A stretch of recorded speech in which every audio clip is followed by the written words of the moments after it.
Director Venkat Prabhu இயக்கத்துல நம்ம தளபதி விஜய் அவர்கள் நடிச்சு இப்போதைக்கு ரொம்பவே பிரம்மாண்டமா உருவாகிட்டு இருக்க GOAT the greatest of all time இந்த படத்துக்கு இப்போதைக்கு வேர்ல்டு வைடு ஒரு பயங்கரமான எக்ஸ்பெக்டேஷன் இருக்கு.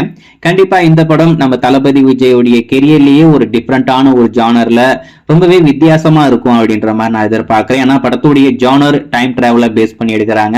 இது வரைக்கும் இந்த மாதிரி ஒரு சயின்ஸ் பிக்ஷன் ஜானர்ல நம்ம தளபதி விஜய் எந்த ஒரு படத்திலையும் பண்ணதில்லை. ரொம்பவே ஒரு வித்தியாசமான கதைக்களத்துல புதுமையா நம்ம இந்த படத்துல நம்ம தளபதி விஜயை பார்க்க போறோம். கண்டிப்பா நல்லா இருக்கும் அப்படின்ற மாதிரி தான் நான் எதிர்பார்க்கிறேன். ஆனா டைரக்டரை வச்சு இந்த படம் பார்க்கும்போது கொஞ்சம் பயமா தான் இருக்கு. அதுல எந்த ஒரு மாற்றம் இல்லை.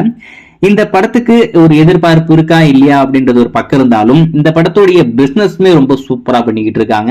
இன்னொரு பக்கம் இந்த படத்துடைய டிஜிட்டல் ரைட்ஸ் வாங்குறதுல ஏகப்பட்ட போட்டி. அதுல இப்போ முக்கியமான ஒரு விஷயம் என்ன அப்படின்னு பாத்தீங்கன்னா, இந்த கோ டு மூவி படத்துடைய டிஜிட்டல் ரைட்ஸை நம்ம அமேசான் பிரைம் வாங்கியிருக்காங்களாமா.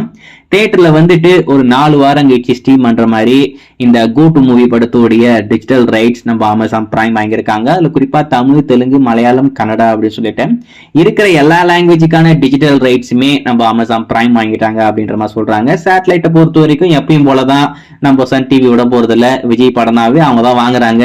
அந்த படத்தை போட்டாதான் நம்மளுக்கு டிஆர்பி எகிருது அப்படின்னு சொல்லிட்டு சேட்டலைட்டை பொறுத்த வரைக்கும் நம்ம சன் டிவி எப்படின்னா அந்த படத்துடைய ரைட்ஸ் வாங்கிட்டு போறாங்க. அதுல எந்த ஒரு மாற்றம் இல்லை.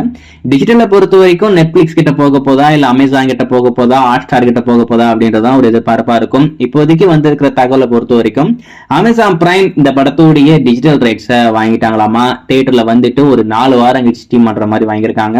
அதுல குறிப்பா ரெக்கார்டட் பிரைஸ்க்கு இந்த படத்துடைய டிஜிட்டல் ரைட்ஸ் அவங்க லாக் பண்ணியிருக்காங்க அப்படின்ற மாதிரி சொல்றாங்க. இது வரைக்கும் நம்ம தளபதி விஜய் கெரியர்ல அதிக விலைக்கு ஒரு படத்துடைய ரைட்ஸ் வித்தாங்கன்னா, அதாவது டிஜிட்டல் ரைட்ஸ் வித்தாங்கன்னா அது லியோ படமா தான் இருக்கு.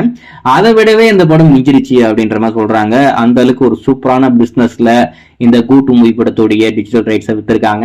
ஸோ வெயிட் பண்ணி பார்ப்போம். இதுக்கான அப்டேட்டும் படத்தரப்புல கூடிய விரைவில் அபிஷியலா வந்தாலும் ஆச்சரியப்படுறதுக்கு இல்லை. வெயிட் பண்ணி பார்ப்போம். டைரக்ட்